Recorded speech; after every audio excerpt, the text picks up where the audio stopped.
third class in the series, which we've begun about historic heroines, Jewish women way back in history. We started with the first Jewish matriarch, Sarah.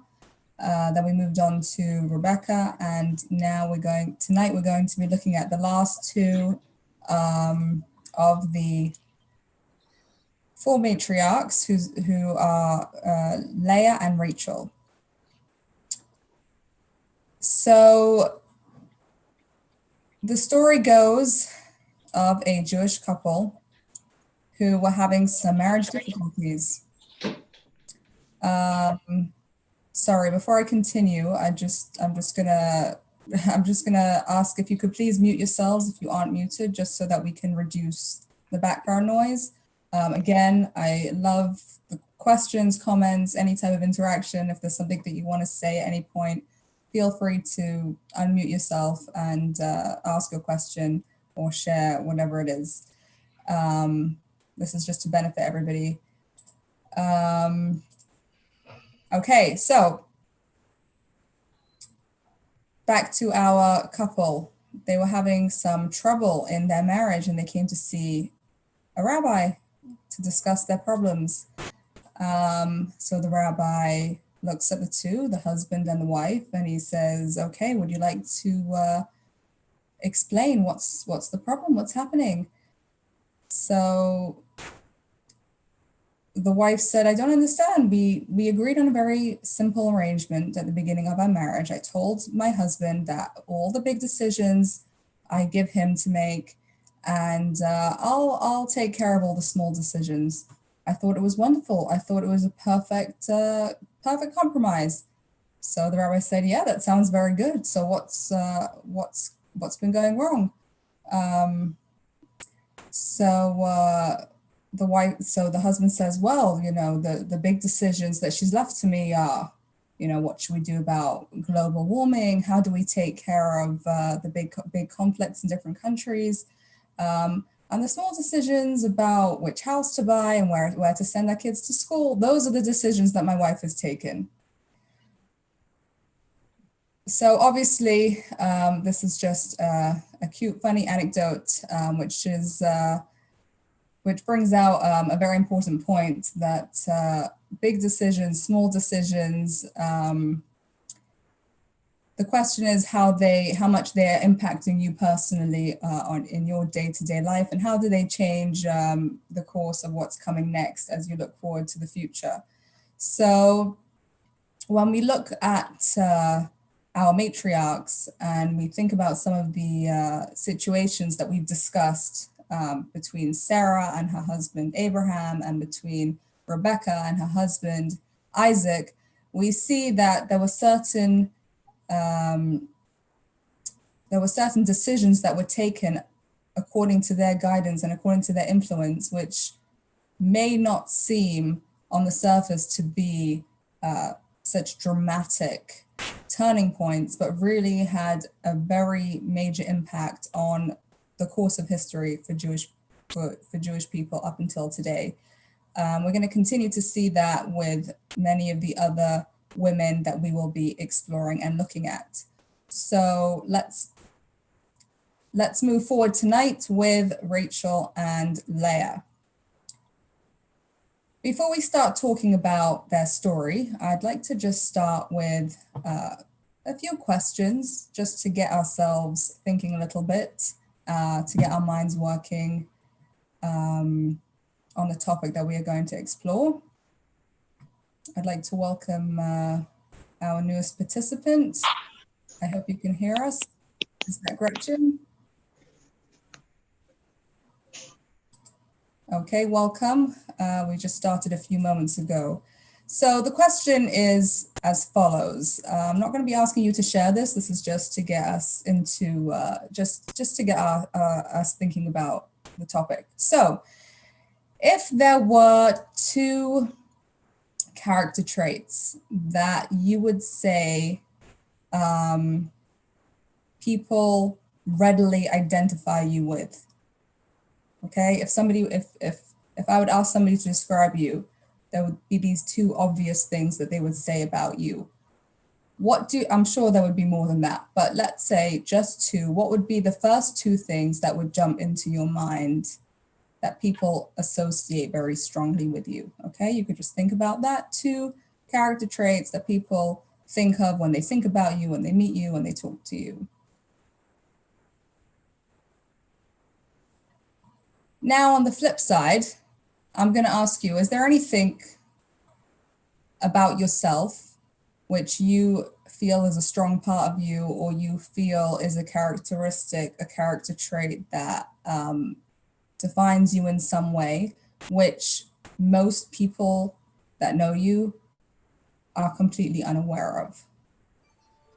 So I'm going to just repeat that to clarify. Is there a character trait or something that you deal with which is quite present in your life? It doesn't have to be all the time, but it could be for much of the time, that people who know you would have no inkling of. They have absolutely no idea about it.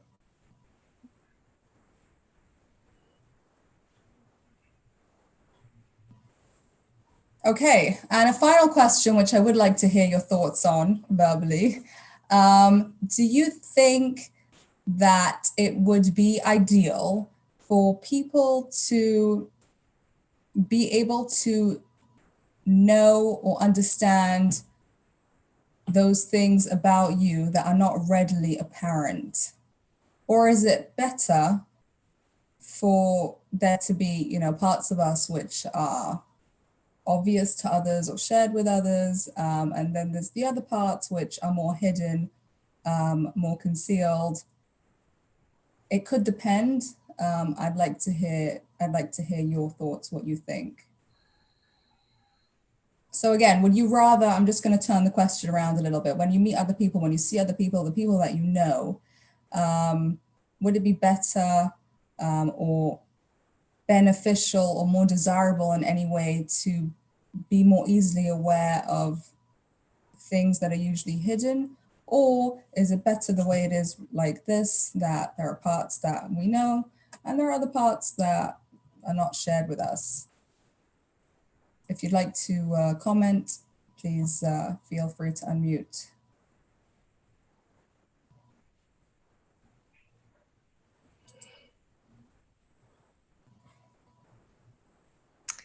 I'll go first. So this is Irene. I would say it's interesting. I would say I don't want others to know about that thing about me, but because I wouldn't want them feeling bad about it or trying to make it better for me. I feel like it's something I need to do on my own. But on the flip side, I'm kind of curious. I would like to know about other people's vulnerabilities so that maybe I could make it better for them. So it's sort of being kind of two-faced about it. Right, you feel like perhaps either you could be more sensitive or more helpful if you were aware Right. of others. Okay, but you'd like to be strong for others, or you'd like to go through the process on your own for yourself? Yeah, well, I just feel like I don't want somebody saying, "Oh, don't worry, it's okay," whatever it is. Right, I'd rather like go, I'll do this. I can do this. I can do right, this. right. Okay, that makes sense. All right, anybody else? Well, maybe along the same line, I don't, want to admit uh, that my vulnerabilities, because it's more private, and maybe in one way it would, let people get to know me better, at least, friends and people, close people who care. But that's how I feel. And the characteristics I hope would, that are good, I hope people would find me trustworthy and nice. And the other one, well, we'll keep that private for the moment. Right, right. No, that's fine. I wasn't expecting that. Okay. Right. Thank you, Karen. Yeah. Anybody else? I guess that in a lot of situations, I kind of prefer to be quiet, and that I think that, you know, sometimes that can be, other people can assume that that means that there's not much going on. Right. Right. Yeah. People can definitely read things very differently from the way they actually are. That's for sure. So let's begin to tell the story of Leah and Rachel, and we'll see what this discussion has to do with their story. So we left off last time where Jacob had taken the blessings on the encouragement of his mother, Rebecca. He had taken the blessings instead of his older brother, which left his older brother very, very, very angry, furious, to the point that he actually wanted to kill his brother, his twin brother. We know that Esau was not moral, and he was a hunter, and he had blood on his hands, and that's what he sought to do to Jacob. So Jacob left his home and fled for his life, and he traveled to Haran, which might be familiar to you from the last class as well, because his mother Rivka originally was from Haran. She was brought from Haran to the land of Israel to marry Isaac. And now Jacob leaves his home and he returns to the land of his mother's birthplace, not only to flee Esau's wrath, but also to look for a wife, to look for his soulmate, because that was the stage that he was up to in his life. Now he arrives to Haran and he knows that his mother's brother, his uncle, Laban, lives in Haran. So he thinks to himself, that's where he's going to go to find refuge. He arrives at the edge of the city to a well. And around the well are sitting groups of shepherds with flocks of sheep, and they're sitting there. And Jacob is very surprised. It's not the end of the day yet. Why are the shepherds just sitting with their sheep? Why are they not taking them to pasture through fields? And he asks them, what's going on? So they explain to him there's a big rock on this well, and it's very heavy, and it's impossible to lift. So we all gather, and when all the shepherds are together, then we're all together, are strong enough, we can lift up the stone and we can water our sheep. So he asks these men, are you familiar with a man by the name of Lavan? They said, yes, sure. He has many sheep. He's a man of means. And actually his daughter Rachel is a shepherdess. She takes care of his sheep, and she will actually be here quite soon. So Jacob waits for her arrival so that she can take him to her home and he can meet his uncle. Now, the Torah describes, first of all, just an interesting note that Rebecca, who is Isaac's wife, she was found at a well. And now the following takes place when Jacob is at the well and Rachel approaches. He sees her and he immediately, love at first sight, he is completely taken by her and he feels that he wants to marry her. So again, this takes place at the well, and there's an interesting symbolism there. It's a symbolism that repeats itself on a number of occasions throughout the Torah. So Rachel brings him home to her father's house. Jacob meets Lavan, and he requests Lavan's daughter's hand in marriage. He says, I love your daughter and I'd like to marry her. Now, Lavan says, sure, of course, you're a wonderful person. Of course, I'd love you to marry my daughter, but I'd like you to work for me first for 7 years. You should be a shepherd for me. And the Torah describes how Jacob agreed immediately. For 7 years, day and night, he took care of Lavan's sheep. And it describes how those 7 years passed by kiyamim achadim, like a few days, because of his great love for Rachel. He loved her so deeply that he didn't feel the length of time. He knew that his work is bringing him closer to being able to marry her, and he did not feel the burden of it. Now, you may remember that we described Rebecca's background, that she came from a home of dishonest people who were not upright, immoral, and indeed, that was how Lavan still was. He had not changed his ways at all. And the big day arrives after 7 long years of work. Finally, Jacob is slated to marry Rachel. Now, Lavan couldn't be straight and honest if he tried, and he cooked up a plan that he was going to deceive his soon-to-be son-in-law, and he is going to switch his daughter, Rachel, for his other daughter, whose name was Leah. Rachel had a sister who was actually older than her, and her name was Leah. Now, interestingly enough, Rachel was very aware of her father's conniving tendencies, as was Jacob, and they were not going to leave anything up to chance. First of all, when Jacob asked Lavan for Rachel, he specified, I want your daughter, Rachel, the younger one. He specified exactly who he wanted, because he wanted to make it clear, if you're going to, she has to be your daughter. I don't want your older daughter, I want your younger daughter. You can't switch the names. He was trying to cover all his bases, but they still didn't leave it at that.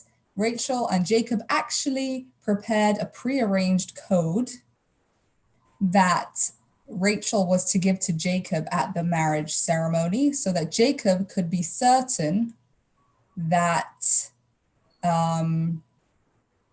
that the woman that he's about to marry is indeed Rachel, the one whom he planned to marry and whom he asked for. Now, the wedding day is approaching, and Lavan is planning this trickery, and he's going to switch around the sisters. And Rachel knows about the signs that she has prearranged with her husband-to-be.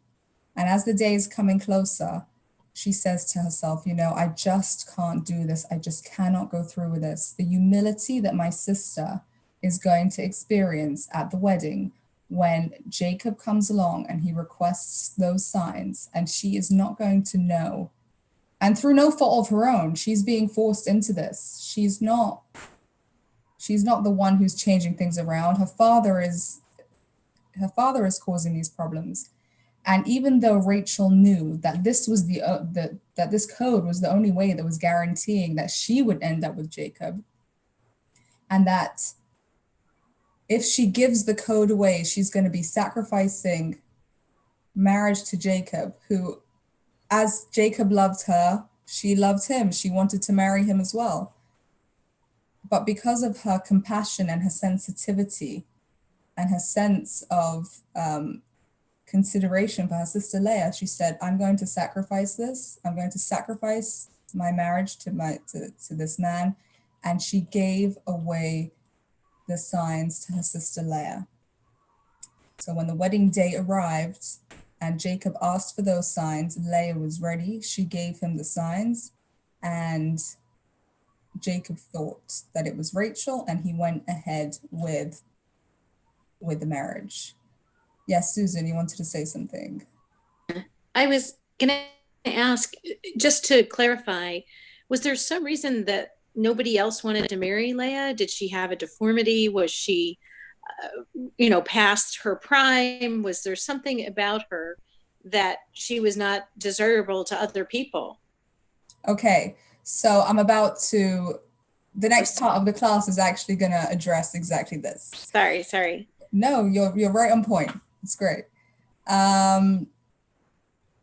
So what happens? The night passes, and in the morning, it says Jacob realizes that he's actually married Leah and not Rachel. So he comes to Lavan in the morning, and he is very upset. I mean, you can only imagine how that must be. And he says, what's going on over here? Well, I wanted to marry Rachel, and you switched them around, and now I'm married to Leah. So Lavan says, it's okay, you could still marry Rachel. If you work for another 7 years, you can marry Rachel. He was very sly. Now, Jacob did not have to wait another 7 years. They waited a week, and he married Rachel. And then after that, he stayed 7 years to do the work for Rachel.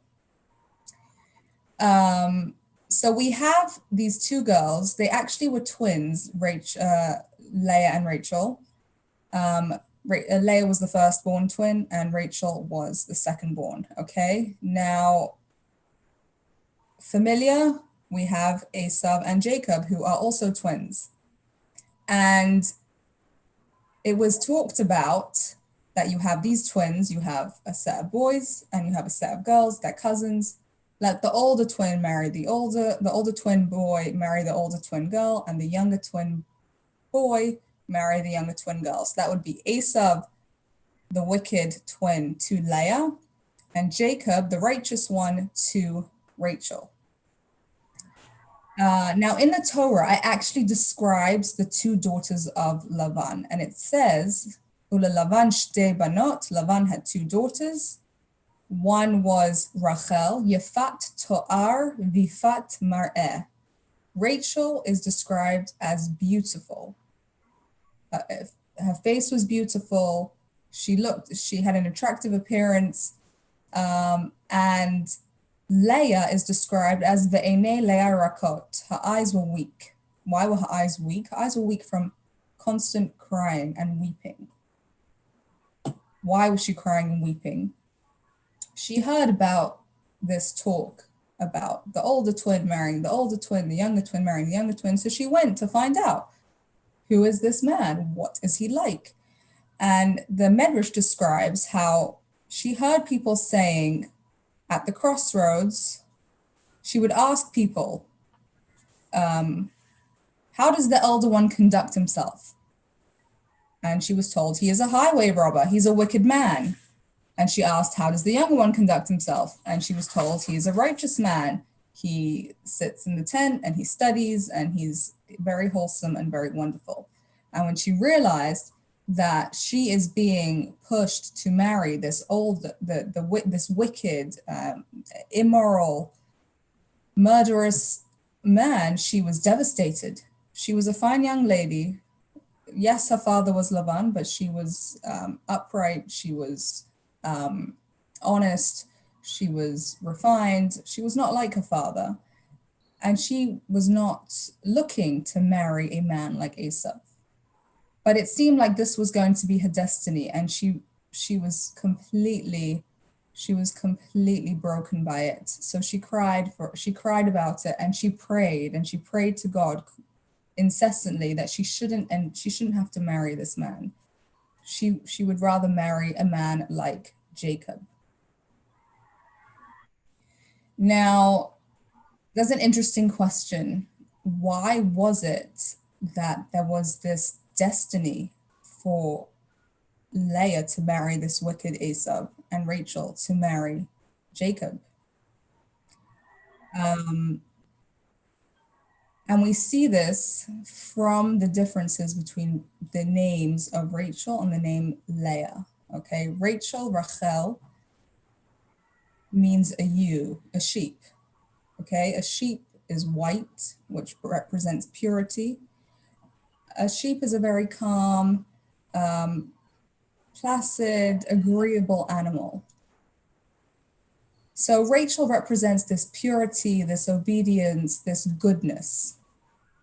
Rachel is the righteous person who has never been involved in anything negative, hasn't had to struggle.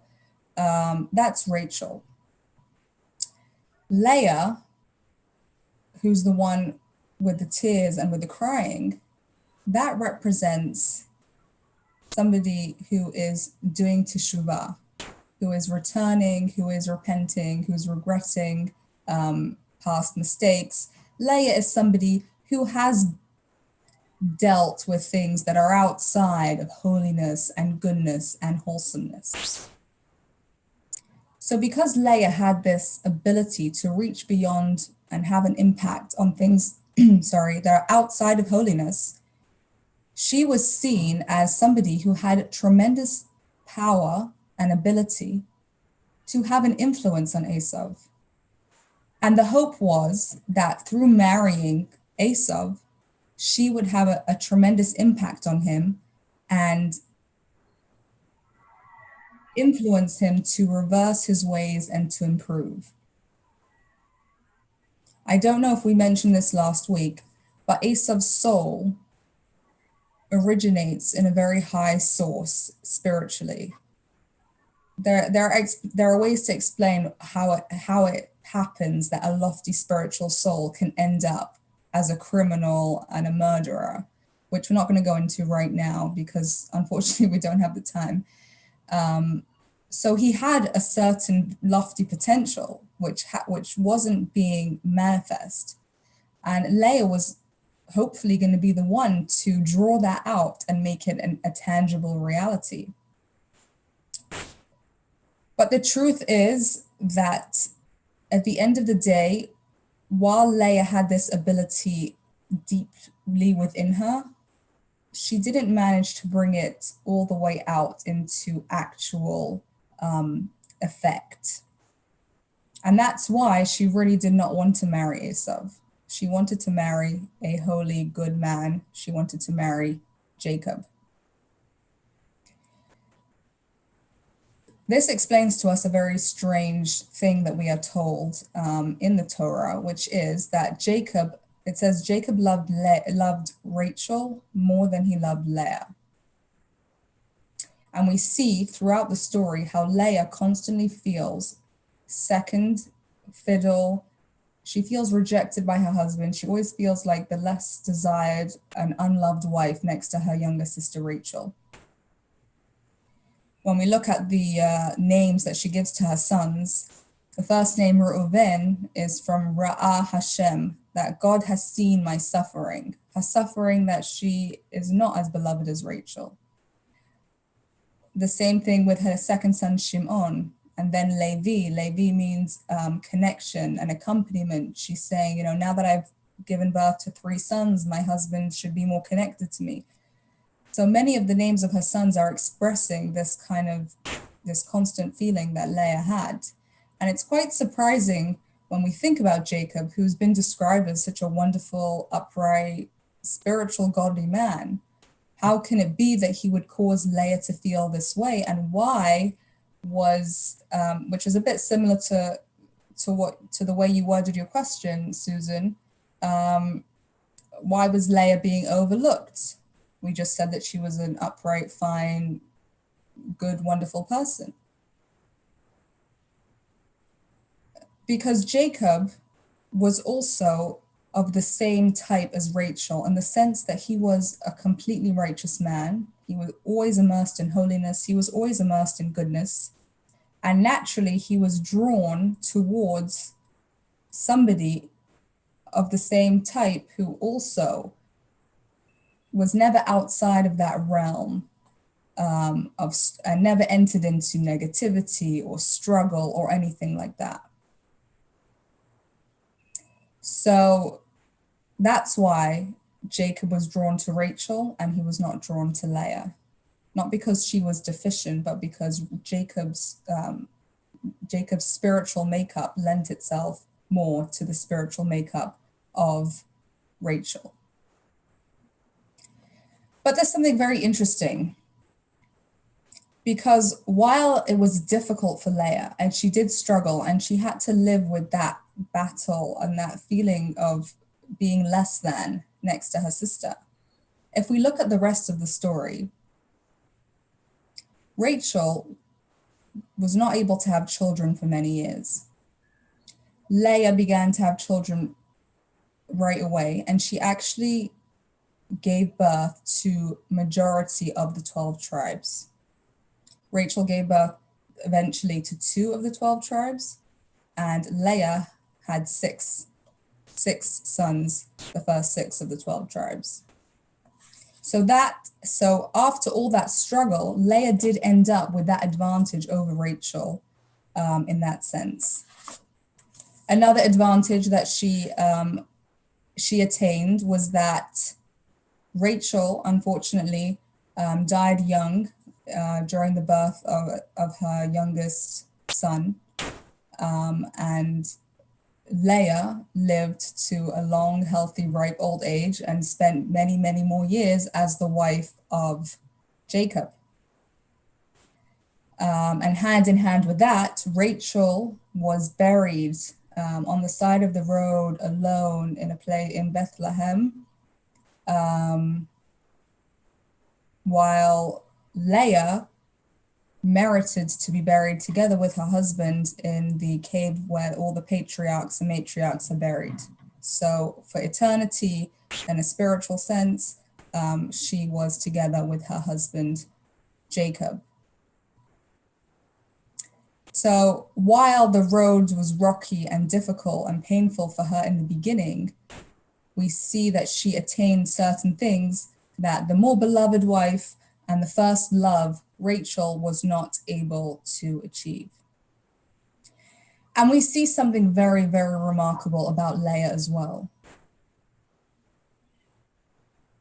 We could have thought that with this whole history and with all this baggage, with these dynamics between her and Jacob and Rachel and Jacob and her and Rachel, we could understand her for having difficult feelings towards her sister. But something very interesting takes place and quite miraculous, which is that Leah, she's had 6 of 12 tribes. She's given birth to 6 sons, and she enters into her 7th pregnancy.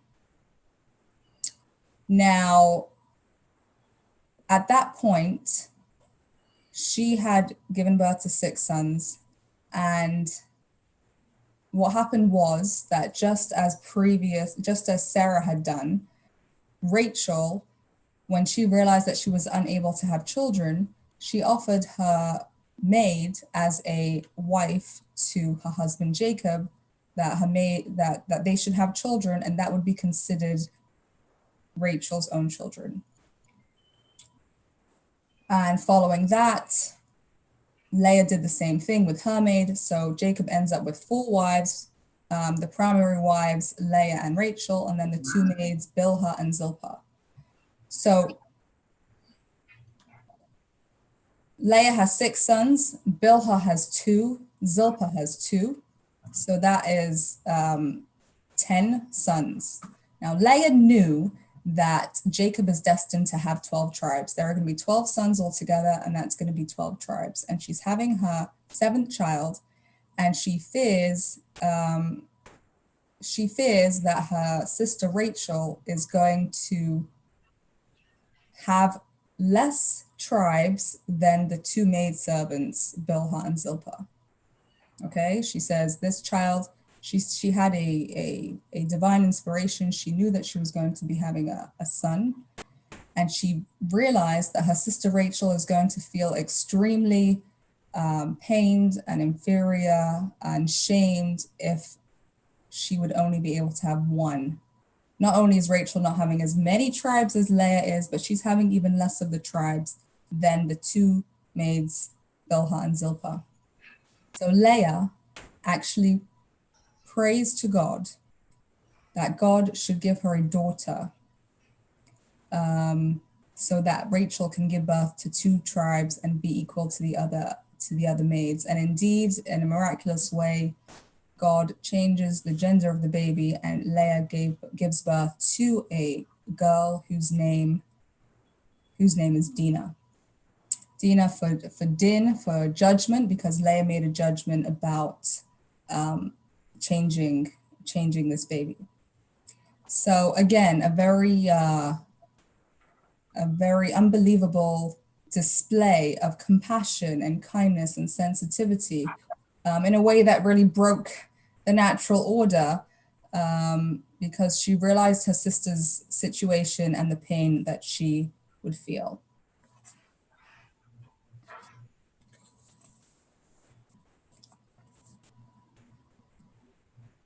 So we've discussed the story, we've discussed the people in the story and some of the events that have taken place. And it's very important to understand that when we talk about the Torah and we talk about the personalities in the Torah and the stories that have happened to them, obviously, we are to take them literally. These people were great, righteous people who existed, and these are the things that happened to them. But the Torah is a godly, it's a godly document. So it's not limited to the practical, technical, physical details of what's written, but it actually extends itself to be understood on many levels, with deeper understandings, and there's mystical levels of understanding. So right now, I'd like to look at these personalities and this story from that mystical perspective, because aside from it giving us a greater appreciation of the story, this also helps us to realize how, while this story happened so many thousands of years ago, it's actually still happening and relevant right up until today. Before I move into that, I just want to pause for a moment and ask if there are any questions or anything that you'd like me to clarify. I have a question. It's Susan. I'm trying to understand why they felt the need to have why Leah felt the need to have her maid marry her husband to add to the 12 tribes, or to, what would be her incentive? She was producing regularly and, Right. yeah. So I'm sorry that I'm not giving all the details of the story because of the lack of time. But the answer to your question is that after 4 children, she actually stopped. She stopped conceiving, and she was having trouble at that point, and she felt like she needed to do something as well to continue that possibility of having more sons. So that's why she followed suit and offered Zilpah as a wife. So that's the answer to that question. So let's look at the mystical understanding. We have Rachel and we have Leah. In mystical terms, Rachel is symbolized by dibur, which is speech. Speech is known as the revealed world. Leah, by contrast, is the concept of machshava, which is thought, and thought is the hidden world. Why is it the hidden world and the revealed world? Well, when I'm thinking, you don't know what I'm thinking about. It's hidden from you. It's hidden from everybody else around me what I'm thinking about. When I start to talk, then you know what I'm thinking about, because hopefully I've thought about it before I start talking. So my words are revealing what's happening inside my thoughts. So therefore, dibur is the world of revelation, of expression, of articulation, that's speech. And thought is the world which stays hidden, which stays concealed, and which stays unknown. If you remember, we described Rachel earlier on as Yafat To'ar v'Yafat Mar'ah. We described her as beautiful. Now, what does this teach us in the mystical sense?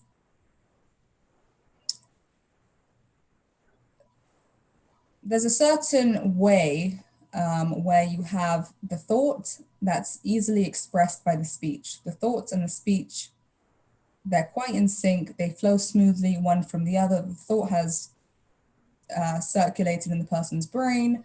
It has been processed. And then it comes down to the point where it's expressed, it's articulated, it's well spoken, and the other person, the audience, the other party can understand and appreciate what the person is saying. And the more the speech and the thought are in sync and are in harmony, the more easily the expression of the thought flows through the speech. When sometimes we're thinking something or feeling something, And it's very hard to express it to somebody else. We kind of get stuck. We don't know which words to use. So either we holding it in, or we try to say it to somebody else and we're kind of stammering. That's where we have less of a synchronization. There's a bit of a barrier, a bit of a blockage. So in godly and holy awareness, there are times where godliness and holiness are a readily apparent reality. For example, in the time of the temple, right? God, his presence is more felt. Holiness is more apparent. We look around the world, we can perceive and appreciate more easily that there's a creator, a God that's running the world. He's making things happen in a certain way. That's where you have the hidden world, the world of thought, flowing easily through into the revealed world. But then you have other states of being in the world where things are much more complex. It's not so obvious that there's a divine plan. We don't readily see that God has caused things to be the way that they are. We don't understand what's happening. We don't appreciate the essence that's in everything.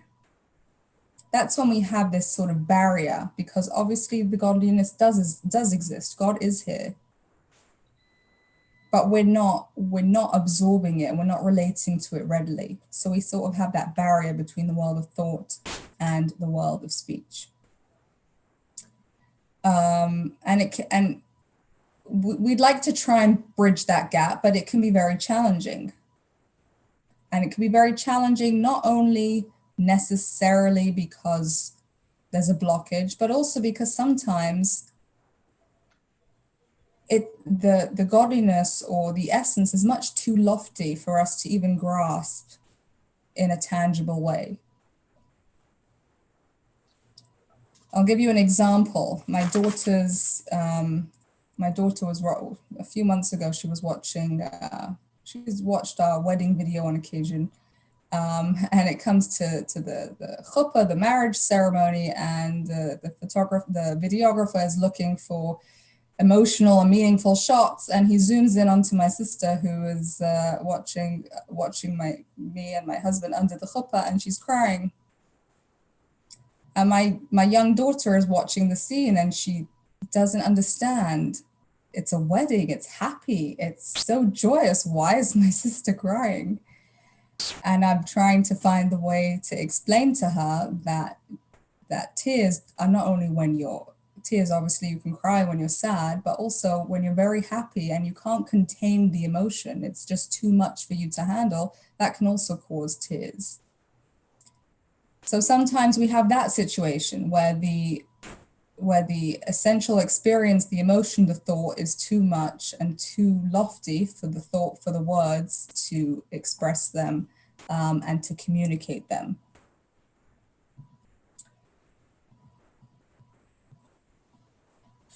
So we have these two in Rachel and Leah. Leah is the thought, Leah is that internal, deeper element, and Rachel, when she's there, it means that the deeper, more essential elements are being easily expressed. The lofty concepts are able to be appreciated and absorbed in the outer world. And there's a harmony and a synchronization. And that's something that, unfortunately, in these times is obviously lacking because spiritually we're not as sensitive.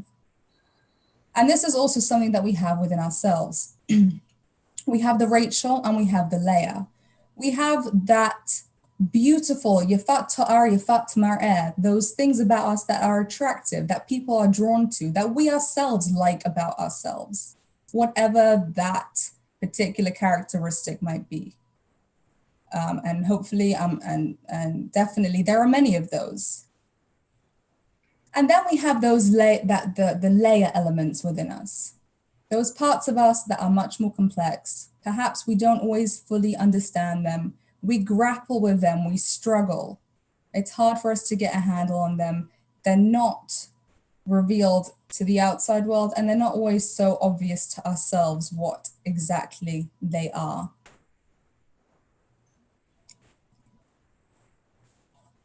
So that's within the person themselves. And then you have in a relationship, specifically in a marriage, where the other person, there are the parts of them that you know, the parts of them that you appreciate and that you're drawn to. That's why you became their friend. That's why you became their husband or wife, right? You like the way they analyze things. You like their humor. You like their athletic abilities, whatever it is that you appreciate about the other person.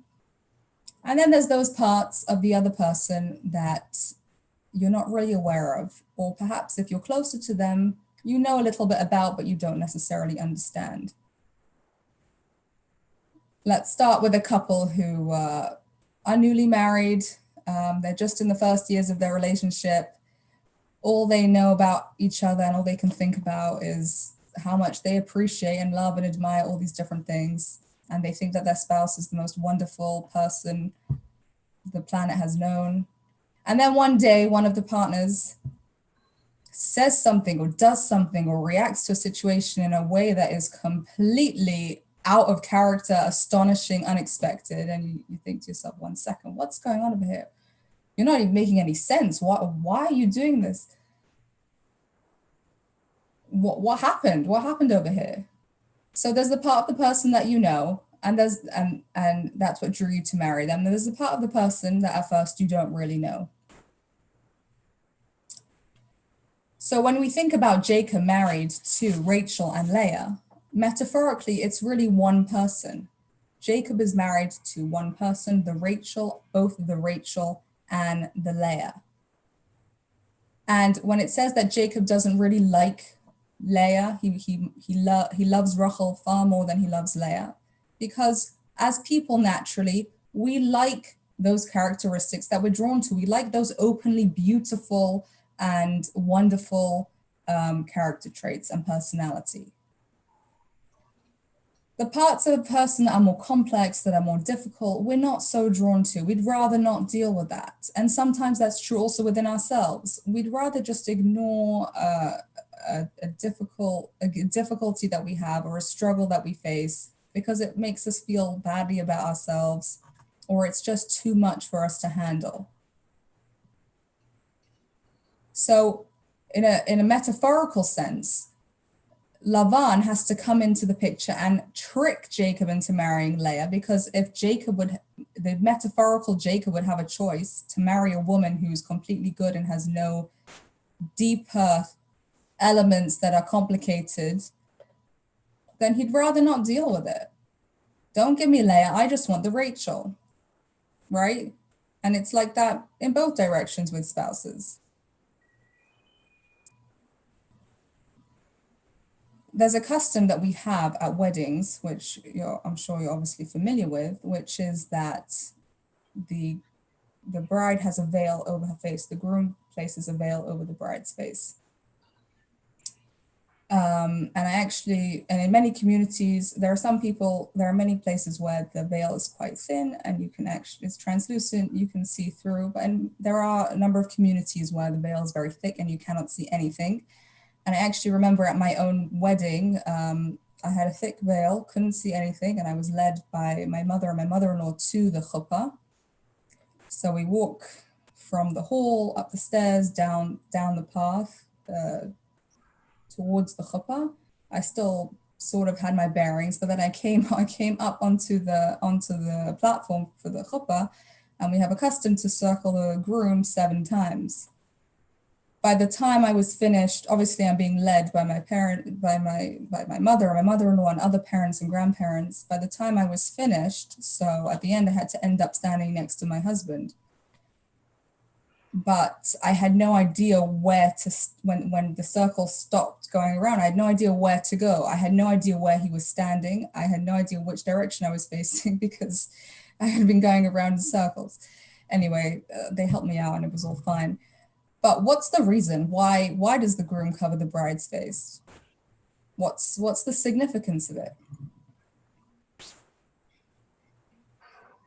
The reason why we do this is because the groom is sending a very strong message to the bride, and he's saying, yes, I asked to marry you, and I wanted to marry you because of your beauty, because of your personality, because of your talents, because of all these yafat Arabi, fat mar'a, all these Rachel things, all these wonderful things that I know about you that make me want to be connected to you for the rest of my life. But I'm not only marrying that part of you. By covering the bride's face, the groom is saying, I'm also marrying the Leah parts of you, all those hidden things that I don't know about yet, that I'm sure one day I'm going to encounter. When they come up, I'm not going to say, 1 second, this is not my wife. This is not what I bargained for. What did I get myself into? No, I'm marrying the Rachel and I'm marrying the Leah. I'm marrying what I know. I'm marrying what I don't know. The good, the bad, and the ugly. Everything inside. It's all part of who you are, and it's all of that I am marrying. And this is a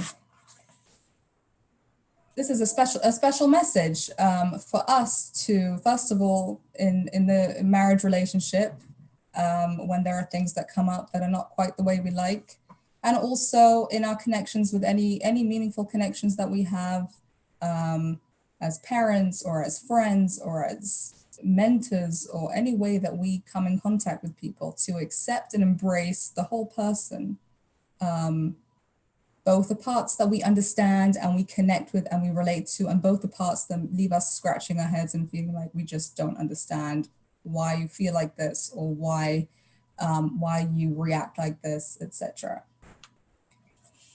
So I thought that was a very interesting and meaningful understanding of this whole dynamic, a way to take the story of Jacob with Leah and Rachel, and when we look at it as a metaphor, to see how it still lives on today. And it's really something very, very relevant and very ongoing, and I think something that each one of us can relate to.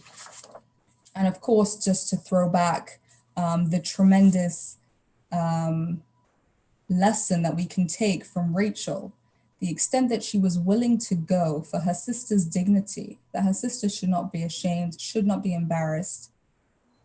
And it wasn't, she wasn't just giving up a temporary thing. It was a lifetime sacrifice that Rachel made by doing this.